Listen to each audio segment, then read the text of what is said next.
Hello, I'm Ronnie Eldridge. Welcome to Eldridge & Company. I've asked Jesenia De Moya Correa to share her thoughts about life in America today. She just graduated from the new Spanish language program in the City University's Graduate School of Journalism, and I know she's got much to say. But you didn't just graduate. I mean, you won a good number of awards. At least that's what the title says. They're around there. So you're an exceptional student. If others believe so, I'll take the credit then. I really want to know what you think about life, but I want to know what your background is. So you were born in the United States. Yes. And then what?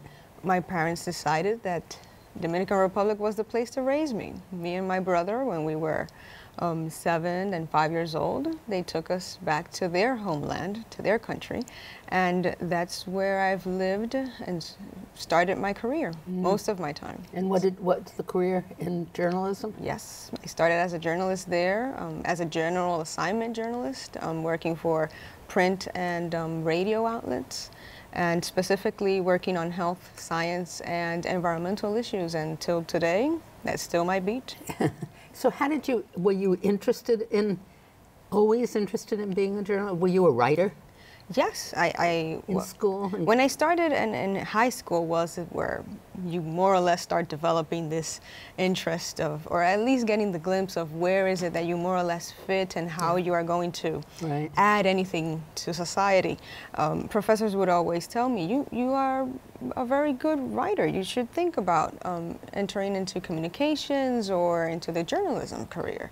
And in Dominican Republic, when you say you're a journalist, they really consider that you're a person that is going to live out of asking people for money, because it's not a career that you will gain money out of, or you will not live a very decent life. So it was a bit hard to take the advice from the professors, but I knew that rather it would be television, radio, or print and writing, it actually was meant for me. And you knew you were interested in issues?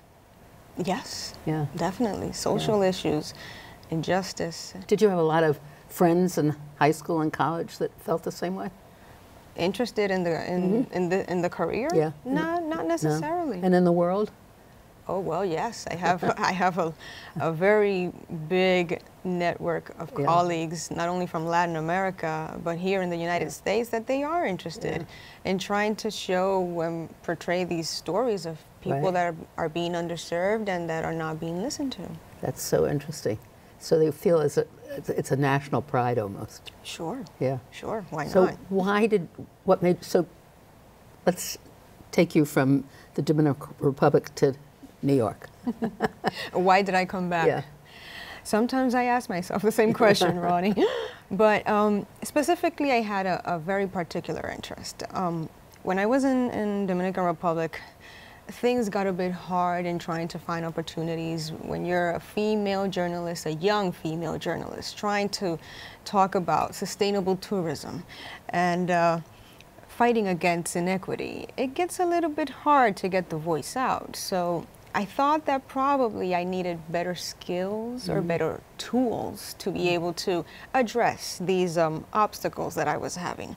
And I thought that CUNY was a pretty good place to get that and to find that. And I did at the CUNY Graduate School of Journalism, where I started and, thank the Lord, finished my master's degree in Spanish language journalism. That's such a great thing. Did you imagine the country to be the way it is? No. I'm deeply surprised. When I left about 20 years ago, I was young. I was very young, but you would still get a glimpse of how things are. I mean, I was born in Washington Heights. I came back to the same community, and it's so different. Very, very different. What's different? There's more Latinos, definitely, and more Dominicans. Dominican York, as we call them, a different species of Dominicans. And actually, I find it somehow a variant of Dominican Republic. And when I say a variant is, I thought of this country as a very industrialized and very on point and advanced country related to a third world country like Dominican Republic, and in some ways I don't see a difference, and that's what surprised me, actually. When you talk about a difference, were you surprised also that that communities are isolated from, I mean, do you feel that the population in Washington Heights and the Dominican Republic people, or just is it Latinos also more other than Dominicans living up there? Latinos, general? Well, Latinos Did you think in there would be a general. color line here? I didn't. Actually, I didn't know that there was a difference. And you felt it since you've come? Oh, yes. I Yeah. mean, you can just take the one line down from Washington Heights and you can travel 20 blocks and get off the line, and when you pop out of the subway, you will see a whole different Another world. community, a whole different world. And it's obvious that we are not, I won't say segregated, but I will say that we are somehow in little clusters around the city. And is that forced, do you think? What makes it forced? Well, I know that for years, minority populations have had disproportionate opportunities, or at least I've read so. And this is why we have nowadays councilwomen and councilmen that are from Latino backgrounds. We have congressmen from Dominican backgrounds that they are pushing for changes, and changes is trying to get that these people from brown and black backgrounds and Asian backgrounds have the same opportunity that other people have had. So we don't have to look very far to actually find that. Do you think that they've got enough support from the people they're representing? That is a very good question, Ronnie. And I think we would have to dig deeper to find out. It's a hard question. I mean, people have to understand the political system in a way. Sure, and it's hard when you come from a different background with a different system, and you don't have the language to be able to understand certain things. And this is why we understand, and I am very proud of this program that I am part of together with other 12 graduates. This is why these journalists from the Spanish language program are so important, because people that can't understand these topics because they don't understand the language, or because they come from a different country that has a different culture and understanding, then they can digest these things in a certain way, and also bring the ideas that these people have and that they have been living here for years, and I mean a lot of decades when I say years, and put them on the table and have conversations about what they want to know. But does it limit you then to Latino publications? No, not necessarily. Okay. I mean, I speak English, I write English, and I do it proficiently in both languages. Right. So it's not that we are only going to work with Latino-focused media outlets or ethnic community outlets. We can work in any media outlet. And the idea is actually this, it's to show the Latino experience in the U.S. in a way that you can understand the complexity of this community, and we can all benefit from it. And I think that's the main purpose of our program. Right. And did you vote in the elections? I don't mean I sound like I'm asking you one question after another. You were able to vote when you were in the Dominican Republic, right? Yes. And did you? The last one I did. Yeah. Oh. I did from here. I know that. I did. Yeah. Yes, I did. But you didn't expect a country like this, did you? Or did you? I shouldn't have asked the leading question. I'm just shocked at the country right now. Are you surprised at all? No. I can't say I'm shocked. Yeah. I would say rather I am hopeful that things can change. I know that we have a very large community of Dominicans here in the U.S., specifically in the northeastern area. And because of this diaspora, we have a large population back in the country that are learning things that they did not have or couldn't have the opportunity before. That's interesting. And that so opens communication eyes. both Sure, ways. sure, because Dominicans here are very, very connected to their homeland. If they were born here or if they were born back in Dominican Republic, they are still connected. And when they go back or just making a call, they are actually not only establishing and maintaining those connections and ties between the people, the culture, and the values that Dominicans have within their education and understanding, but you're also helping them somehow bridge and gain new understandings of the world itself. Living on an island is no joke, actually, Ronnie. So it's great to be able to connect with people outside. So do you feel, though, that you're really enabling them to understand more about, or giving them the power to do more if they wanted to? Yes, and we are also expanding their area of knowledge. Sure, and we are also expanding others' understanding about us and about Latin America and the Caribbean, and that so I you think have to be an advocate when you're here. That's something that ethnic community media outlets have always been prized of.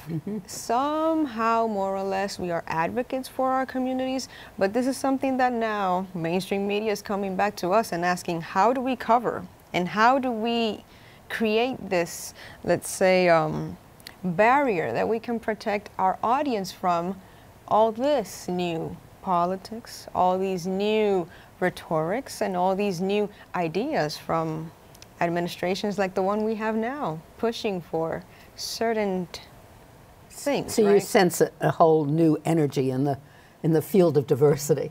Sure. Yeah.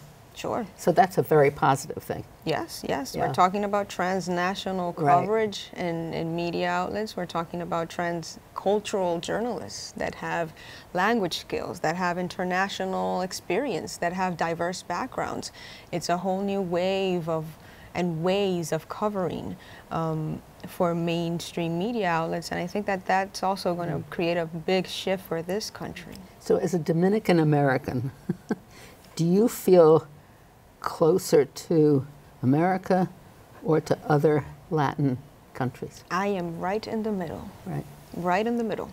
If I go back to Dominican Republic, I will be La Gringa, or that's how they will call me, because my passport is blue and it has a bald eagle in front. That's the way. And if I come here to the U.S., I will be Dominicana, because I was raised there. I lived for 18 years in the country. I can't speak Spanish in a very neutral way because all my slang comes from the country, and that's the thing, you know. So I am right in the middle, Ronnie. Yeah. So is the thing, I mean, I went into politics because I thought I could change the world. Do you have a similar kind of thing? Not into politics, but yes, in journalism. Yeah.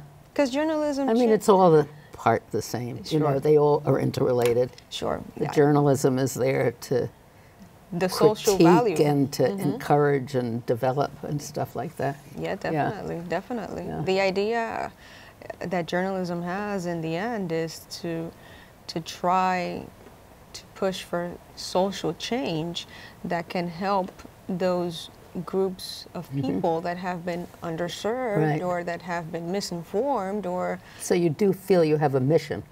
We all do. Yeah. Yes, we all do. And how do you feel about Puerto Rico and what's happened there? Puerto Ricans have gone through a lot. And as fellow Caribbeans, I understand how it is to battle against the aftermath of a natural disaster.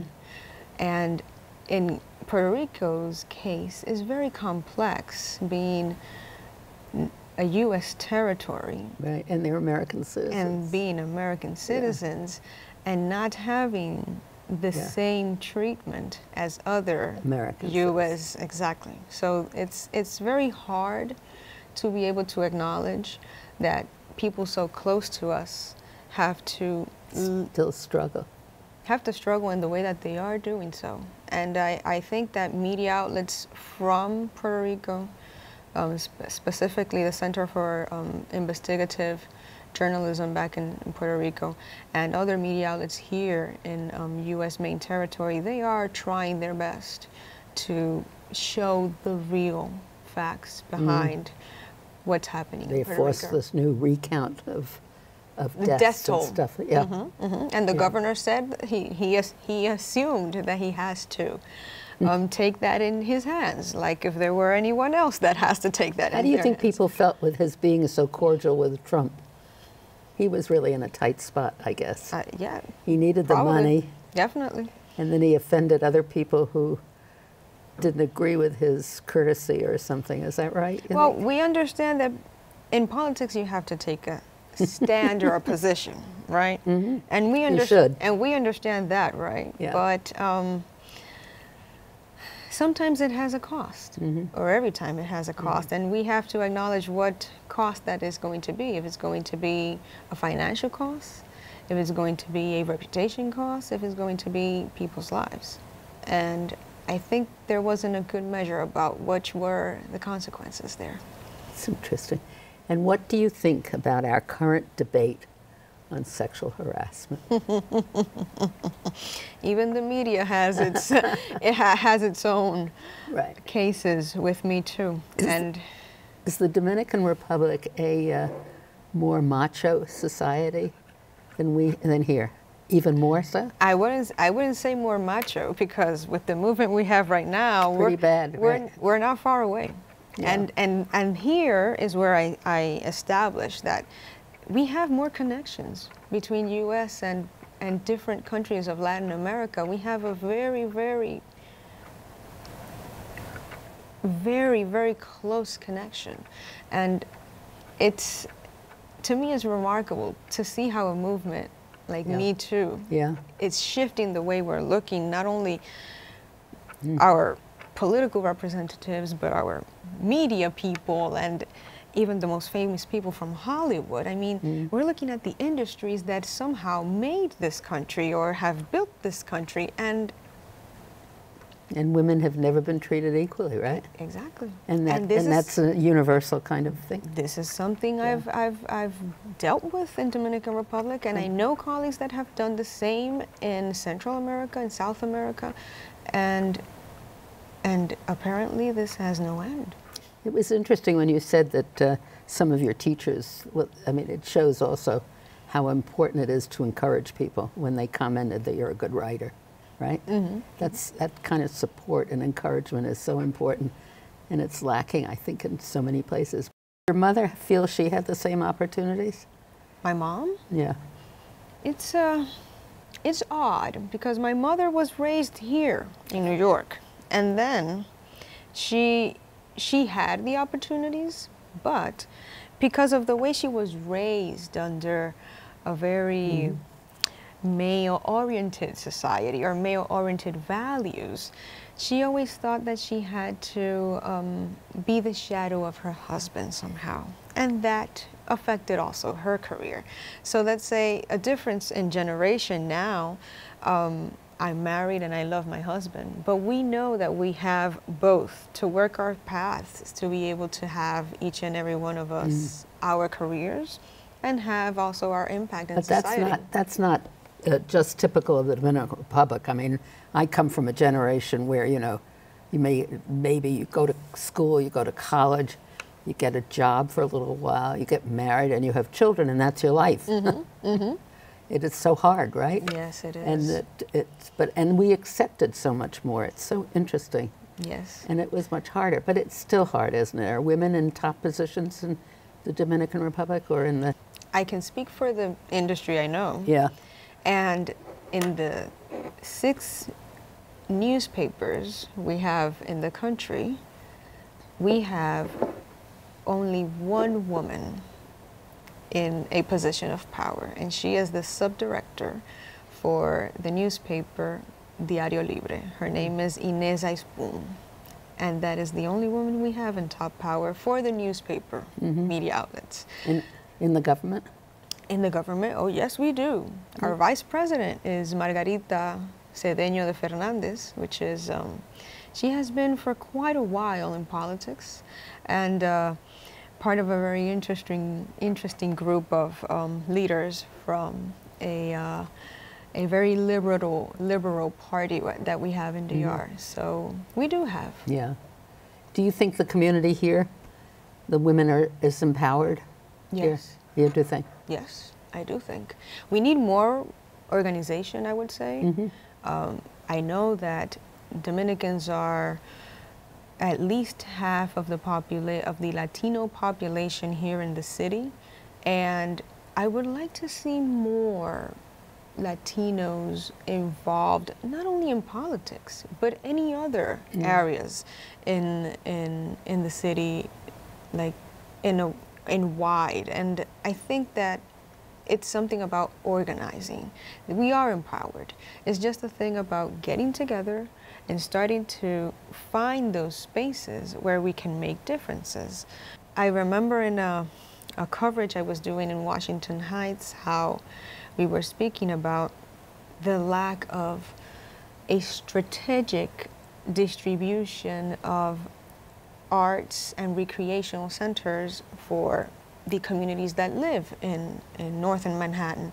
And as we've been speaking about, we know is highly Dominican concentrated. I think 71% of the community district of Washington Heights, Inwood, and Marble Hill is Dominican, but we also have other communities. We have Jewish communities in northern Manhattan, and we have a new group of Asian Americans and African Americans that are moving into the neighborhood. And we were asking, do we have a plan in northern Manhattan, or do we even have the spaces for all these communities to have recreational moments in their lives? Do we have, let's say, El Rancho, to be able to dance the weekends with our family members and our friends? Do we have do we have a movie theater? We do not have one. Used to have a big one. Yes, it was on 181st, and it's not there anymore. We have to travel down to 125th to be able to watch a movie. And these are basic things. I mean, why wouldn't we have all this? And here is where I say that we need to organize the community, all of the diverse backgrounds that we have there, and push for these things to be able to get done. It's important, and it's a history. I mean, I think that's always happened. It's so funny. I remember dealing with the YMCA up there. That was a very active thing. Yes. What about school? In which way? Well, education is so important. Do you think the kids up there, the kids, Dominican children here, are getting an equal education? I would have to look deeper into that, Ronnie. I think they do have opportunities here that... But they have to know about those opportunities. Well, that's the thing. Trying to acknowledge that they are getting opportunities that they maybe won't have in Dominican Republic, that's one thing. Another one is, what do they gain in a education system in Dominican Republic that they won't get here? Which values would they gain? Or that's so interesting. Or sense of, I don't know, patriotism, or relationship to their parents' heritage and their parents' cultural values. I mean, there are some things that you will gain here. There are others that you won't. I just look forward to seeing which are those aspects and opportunities that kids, not only from Dominican Republic or Dominican parents, but Latinos in general, how are they being treated in schools? So what's here? your future? What do you want to happen tomorrow?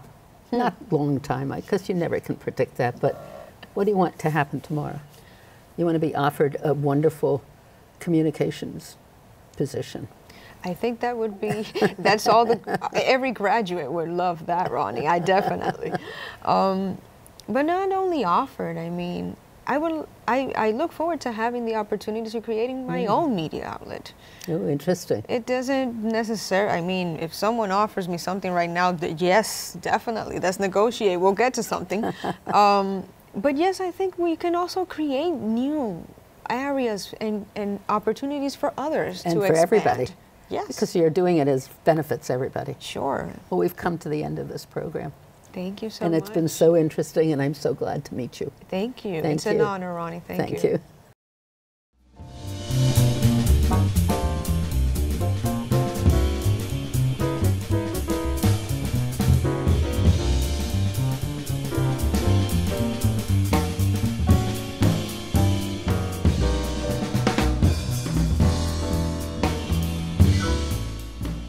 We at CUNY TV always like to hear from our viewers.